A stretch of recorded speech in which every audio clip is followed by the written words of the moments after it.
এটা নিয়ে জেনারেল ওয়াকারের কথা হয়েছে প্রথম দিক ৩রা সেপ্টেম্বর তার অফিসে সে আমাকে হাত জোর করে বলেছে, স্যার আপনি জেনারেল থেকে কোর্টে নিয়ে না মাফ করে দিন। কেন? স্যার সেনাবাহিনীর বদনাম হবে এতগুলো জেনারেল যদি। লাস্ট সেপ্টেম্বর না, আমার মুক্তির পরে 3rd সেপ্টেম্বর, আমি তখন হাসপাতালে চিকিৎসাধীন ছিলাম। সে আমাকে, আমার যেদিন প্রথম প্রেস ব্রিফিং করি আমি, তার আগের রাতে আমাকে ফোন করে বলছে, স্যার কালকে আপনি আমার এখানে আসেন, খাবার খান আমার সাথে দুপুরে। বললাম কালকে প্রেস ব্রিফিং আছে। বলছে স্যার এটা একটু ডেট চেঞ্জ করেন। আমি বললাম না, সবাইকে জানিয়ে দেওয়া হয়েছে, আমি চেঞ্জ করতে পারবো না। আমি হাসপাতালে বসে ভার্চুয়াল প্রেস ব্রিফিং করেছি, করে ওখানে গিয়েছি আমি এবং তার সাথে লাঞ্চ করেছি। আমাকে সেদিন বলেছে, এবার হাত জোর করে। তো আমি বললাম যে তারা যে আমাকে এভাবে অন্যায়ভাবে আটক করেছে, কি সরাসরি না ফোনে? সামনাসামনি, তার টেবিলের ওদিকে সে বসে, এদিকে আমি বসা।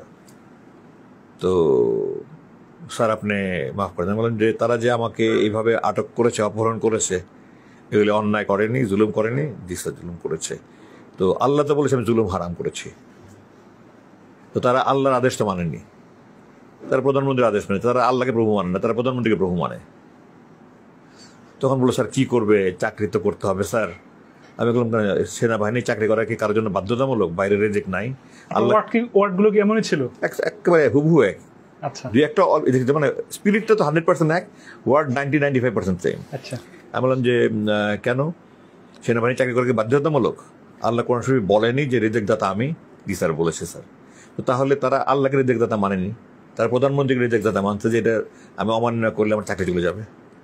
তো যে আল্লাহকে প্রভু মানে না, প্রধানমন্ত্রী প্রভু মানে, আল্লাহকে রিজেক্ট দাতা মানে না, প্রধানমন্ত্রীকে রিজেক্ট দাতা মানে, তার তো ইমানই প্রশ্নবিদ্ধ। তো তুমি জালেমদের হয়ে আমার পক্ষে জালেমদের সুপারিশ করছো কেন? তুমি তো জানো যে অন্যায় যে করে এবং অন্যায় যে সহে সবাই একই। তো তুমি এদের পক্ষে কথা বলো না তুমি। তখন সে আবার বলছে স্যার আপনাদের মাথা নিচু করেই বলেছে যে স্যার আপনি যেটা ভালো মনে করেন করেন।